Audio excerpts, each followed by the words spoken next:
Dostlar, bir təcili məlumat var, onu diqqətinizə çatdırım.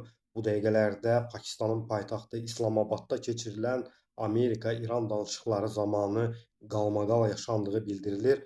Bu barədə Türkiyəli jurnalist Gürbüz Evrən CNN telekanalındakı çıxışı zamanı sensasiyon məlumat yayıb.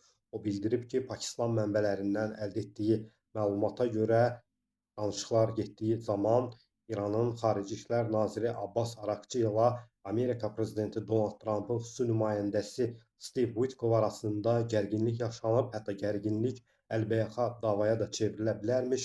Abbas Araqçı Witkoffun üzərinə gedibdi.